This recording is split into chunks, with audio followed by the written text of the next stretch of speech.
Hello, everyone, and welcome back to another episode of 2000's Represent. We're still in the middle of our cycle of 2007. In this episode, we're talking about Transformers. So, the first of the Michael Bay Transformers movies, and just getting this out there right away. Not everything in this series is stuff that is actually good. So, and this is a kind of a prime example of that. Not a great film. Kind of a little too long. Too much focus on human characters. Almost not enough focus on the Transformers. And just kind of like a lot of nonsensical kind of stuff. Didn't like it when I first saw it back in 2007. And most recently, we streamed it online and still did not really enjoy it. I will say it is better than the sequel, Revenge of the Fallen, from 2 years later, which is absolutely just terrible. Probably one of the worst movies I've ever seen. And then the follow up to that, I think it was like Dark of the Moon from 2011. I want to say a little bit better. And then the only one of these that I actually really enjoyed was Bumblebee. So Bumblebee was the prequel. I think it was like 2018. That one was really good. I really think they nailed the setting with the 1980s. That kind of bumped it up a little bit in how I view it. Bumblebee's really good. I never saw any of the Mark Wahlberg films. Apparently those are also like not great. So can't really speak to them because I haven't seen those. But we're going to talk about the first film here, the Transformers series, directed by Michael Bay. I have my notes here. We're going to get through those notes and then get to the plot and all that. I do have a kind of an interesting, it's not really super interesting, a little story about this. So anyway, Transformers first released July 3rd, 2007. I remember reading not so great reviews about it, so I didn't see it in theaters. But I ended up seeing it on a flight. I think it was like the end, like after Thanksgiving, I took a flight. I think we were flying to like Florida or something like Tampa. And they played this on the flight. So I don't know how long into the flight it was. It's like a 3 hour flight, maybe 3.5. I always kind of gauge it at being like 4 hours from here to the East Coast. Going there a little shorter. It would have worked better on the return trip, to be honest, because like the return trip is usually a little bit longer. But yeah, they start the movie, and I'm kind of just like, kind of like captive audience. I'm just watching it because it's kind of on. Didn't have a smartphone at the time. I don't know if I brought my PSP with me or anything like that, or my DS. So yeah, I was just watching this movie. It gets to the final climactic battle between like Megatron and Optimus Prime, and they start to descent and they turn the movie off. So when I get back after this trip, I decide to rent the DVD, and they literally cut the movie off in like the last like 5 minutes of the film. So that was kind of super annoying. But finish it up at home, and then return the DVD to like the Blockbuster or wherever it was that I got it, and haven't watched it since then. 2009, I saw Revenge of the Fallen. Absolutely hated that. Kind of my friends said that they liked it, so I went kind of off their recommendation. And the Revenge of the Fallen is just terrible. Like way too long. Way too many like dumb jokes. Like basically everything that is not so great about the first movie, they kind of ramped up to 11 in Revenge of the Fallen, and it just did not work at all. They scaled it back a little bit with Dark of the Moon, but Dark of the Moon was just okay. Let me see here. So we got that. Commercially, very successful. Critically, not so much, I don't think. Development of this movie apparently started in 2003. And from according to my research, they wanted to do it. People that were developing it wanted to do a GI Joe movie, which eventually happened a couple years later. The GI Joe movie is actually a lot of fun. So the first GI Joe movie, I think it's Rise of Cobra, Retaliation, not so good. And then the Snake Eyes movie from a few years ago, however long ago it was, I actually enjoyed that. But so development started on in 2003. Initially, they wanted to do GI Joe, and then I think something about the Iraq War, or the 2003 Iraq War, made them switch to Transformers for some reason. And again, the film is directed by Michael Bay. Michael Bay is very good at action, but a lot of the stuff he added to this movie actually probably is, I think he wanted to focus, according to my research, wanted to have a bigger focus on the military. No surprise there with how kind of the military is very kind of front and center in a lot of his films. Um, kind of like so I think like the military stuff was added in more at his like request, or like they did some rewrites. It got the military group in this movie. It follows around them a little bit. Let's see here. Apparently, GM, so General Motors, and the U.S. Army provided a lot of the vehicles for the film, and that helped with the budget. So the budget of this movie apparently was reported at being between 145 million and 200 million dollars. Ended up grossing 709 million. Oh, like so that's really good off that budget. Again, though, just because it made a lot of money doesn't necessarily mean the movie is good. One thing I found incredibly annoying, and I forgot that this character or this thing existed, is the character of Frenzy, and he's the one that like I think like comes out of like a stair like a boom box and is like he's like making all these weird noises while he's hacking stuff, and it's just incredibly annoying. I'm glad that wasn't Soundwave. They could have easily said it was Soundwave because it was in like a stereo boombox at first. But I don't think Soundwave is in this movie. Soundwave is in I think the second one. But yeah, Soundwave is a really cool Decepticon, at least in the cartoon. But I'm glad that whatever this frenzy thing was not Soundwave. One of the things I absolutely did not like about this movie was there's way too much focus on the human characters and way too many groups of them that were following with different plot points. So let me see if I can remember the names of the groups here. So we have, I think in chronological order of how they're introduced. I think the first group is our military group. That's got like Tyrese and like Josh Duhamel or Dumel, however you pronounce his name. They're in that. Then we get the Shia LaBeouf's crew, so the Witwicky family and him, as well as Megan Fox. So that's the second group of humans we're following around. There's also the government. So like I totally forgot that John Voight is in this movie. He's like the Minister of Defense or something. So he is working with a bunch of people that are working, I think, for the NSA, trying to do a bunch of code breaking on the kind of the radio signal that the Decepticons are using to hack stuff. So that's three groups of people, and then they introduce a fourth group of characters, which was like Sector 7, which is like the top secret like government organization. The only actor of note I remember being in that group was John Turturro.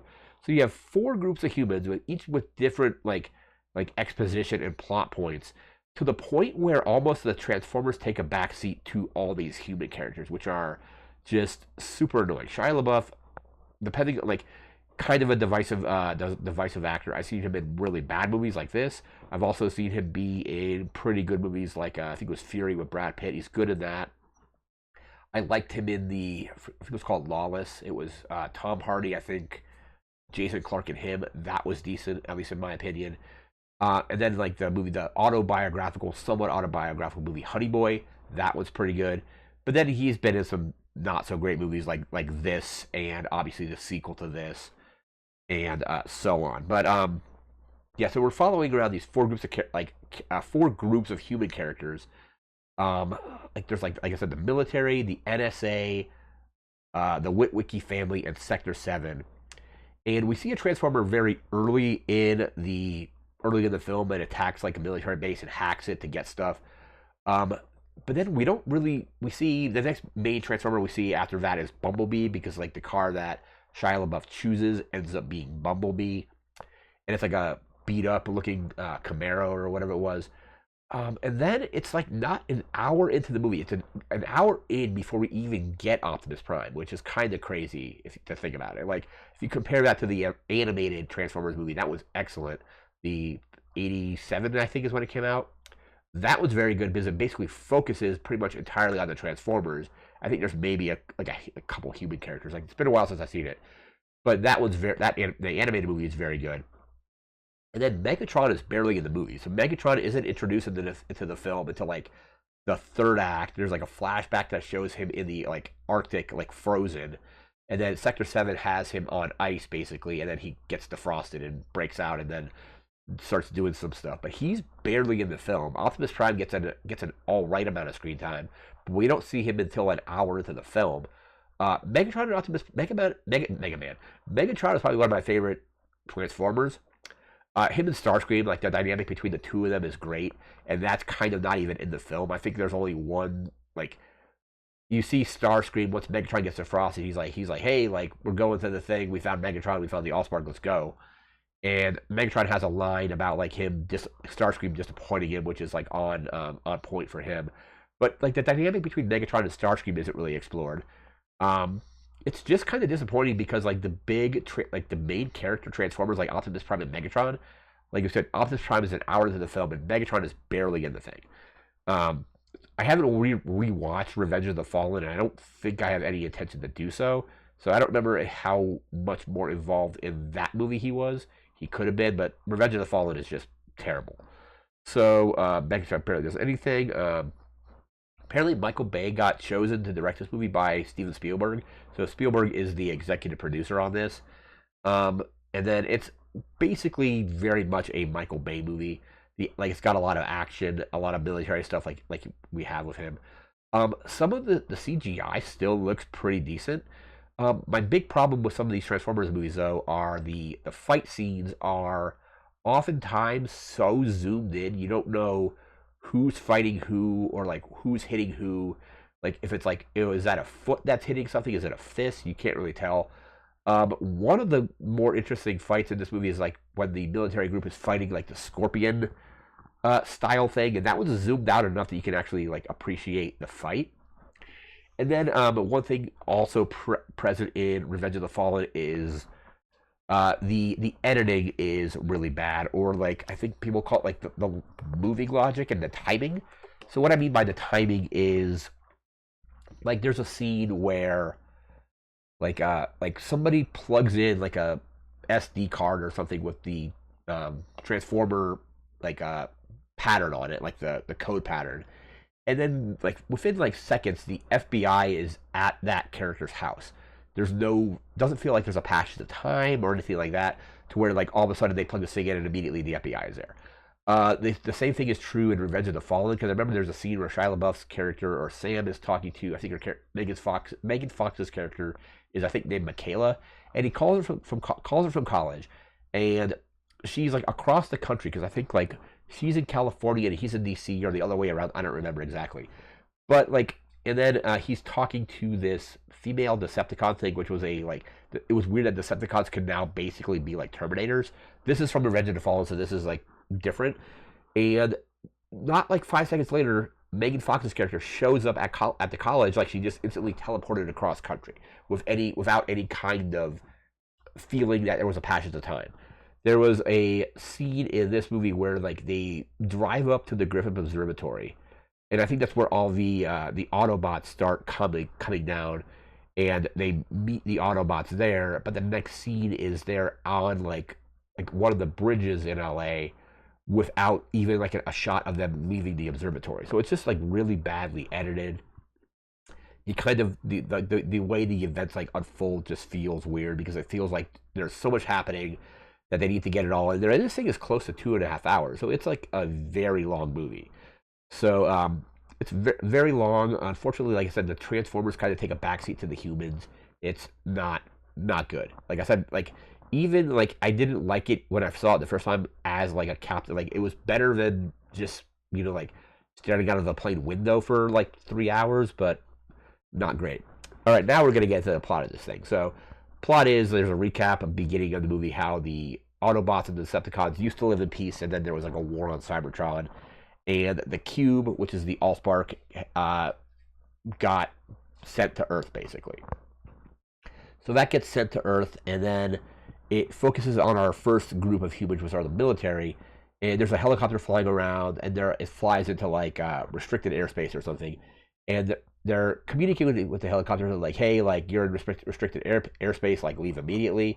And the thing doesn't respond, and it's like a helicopter number. I don't remember the number, but they say like, hey, like helicopter number, like leave this airspace immediately. We'll intercept you here and escort you out of the airspace. And somebody's like, hey, something's weird. That helicopter number was shot down like months ago, and he's like, and this military guy's like, well, check the numbers and recheck them. He's like, I already checked it because my friend was on that helicopter when it crashed. And of course, it's a Decepticon. So it basically flies there, tries to hack the base. I think it actually gets into the system. And that's where we then introduce, I don't remember the order exactly because there's so many groups of humans to deal with. It either goes to Sam Witwicky's group or the NSA. We'll just go with the NSA first. Let's just go there. So John Voight kind of explains the situation, and they have all these code breakers that are there trying to decipher the code. And it focuses on one group. I forget the actress's name, but they discover that the thing is like some weird pattern. And John Voight doesn't immediately like believe her, so she takes like the recording of the puts it on like an SD card and goes to talk to her friend. Meanwhile, we cut to Sam Witwicky in school, and he's giving a presentation on his grandfather's like Arctic exploration. And he's like, "Oh yeah, my grandfather was like a sailor, one of the first people to like explore. I think it was like the like Arctic Circle or something like that in like the late 1800s." And then he's also trying to get money for a car, so he is like hawking all of his grandfather's stuff, like his glasses. The glasses are a key plot point, as well as like other like artifacts that his great grandfather had. So then he meets up with his dad, played by Kevin Dunn. I like Kevin Dunn generally, but like not in this film or in the sequel. Like the sequel, like Sam Witwicky's dad is super annoying. His mother in the movie, Sam's mother, is super annoying, and in the second movie they dial that up way too much. But they're buying a car. They go up to a car show or a car lot, and they end up getting a '67 Camaro. I forgot that Bernie Mac was in this movie as well. He plays the car salesman, and he gets in the car, and the car starts acting up because it's Bumblebee. So it starts acting up, and he initially kind of balks at the offer where they're like, "Hey, we have $4,000. That's like most you can spend on this car." And he's like, "Oh, you don't have." He's like, "It's more than that." And then the car like starts playing music. It blows like all like its like horn and like breaks glass. And he's like, "Okay, cool. $4,000 is good." So Sam now has the Camaro, which is of course is Bumblebee. The NSA codebreaker goes to like her friend's house, who's like another hacker, and they are discussing what's going on. This character is also like super annoying, and they get arrested by the FBI. And then there's a whole part where the guy is eating donuts. He's like, "Say, I ate this entire plate of donuts. That shows that I'm not guilty, because usually if you're guilty and they give you food, nobody eats it." And then he's like telling her like, "This is what they're gonna do when they come in. Just say like you don't know what's going on or something like that." As soon as the FBI comes in there, the guy cracks and is like, "It was her that did it. It was her that did it."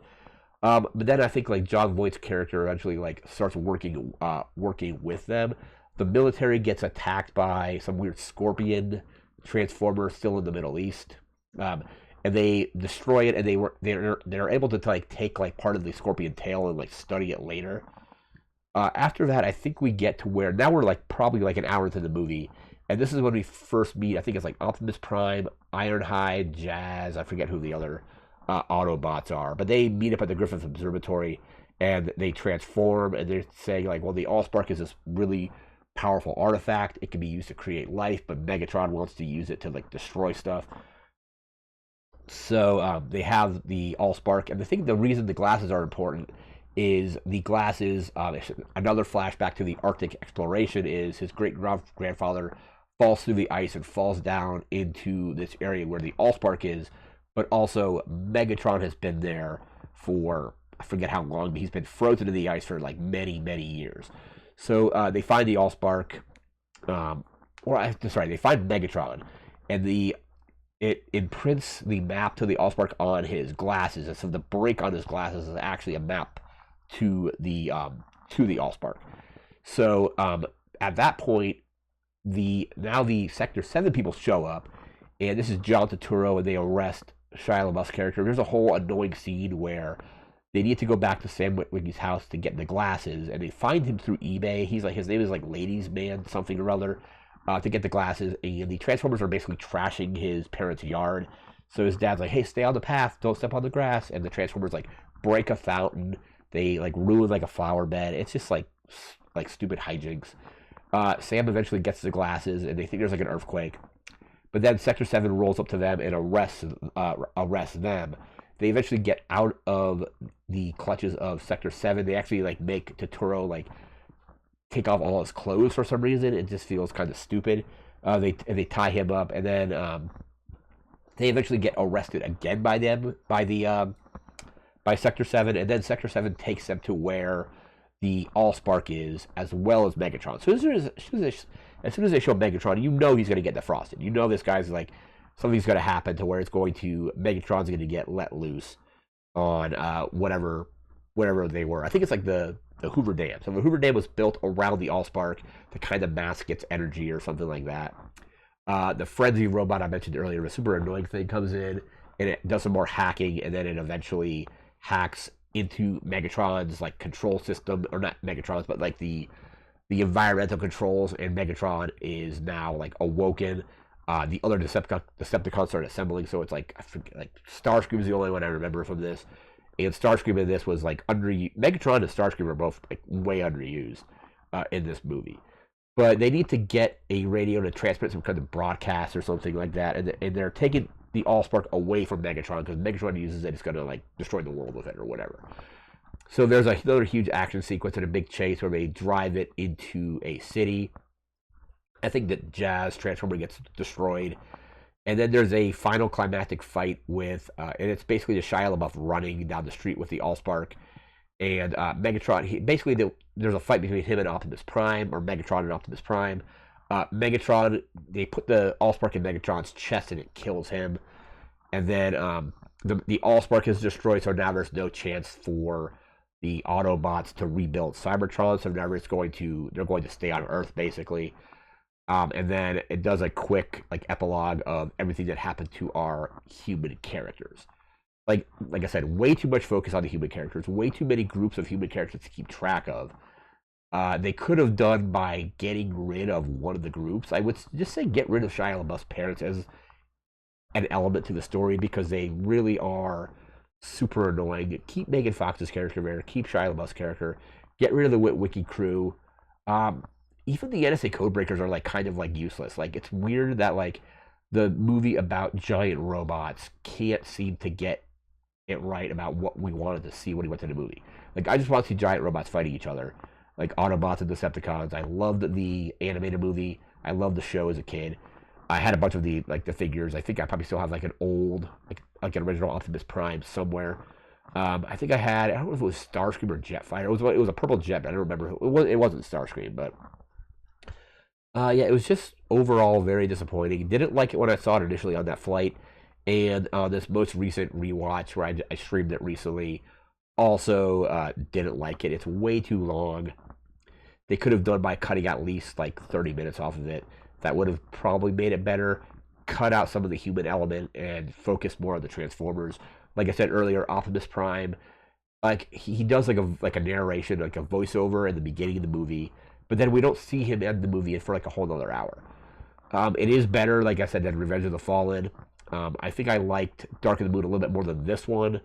But then the only one that I actually really enjoyed and actually probably will consider rewatching again is Bumblebee. Bumblebee is actually a lot of fun. I would recommend checking that one out. It works as a prequel to this and the other Transformers movie, or the live action movies. And then never saw any of the Mark Wahlberg Transformers. But that is going to do it for this video. So like I said earlier, not everything in this series is going to be stuff that I actually like, but I feel it is kind of necessary to discuss on this show or this channel. But that's going to do it for now. So remember to like, comment, share, and subscribe. We'll see you again next time. Thanks again for watching. Take care and have a good one. See ya.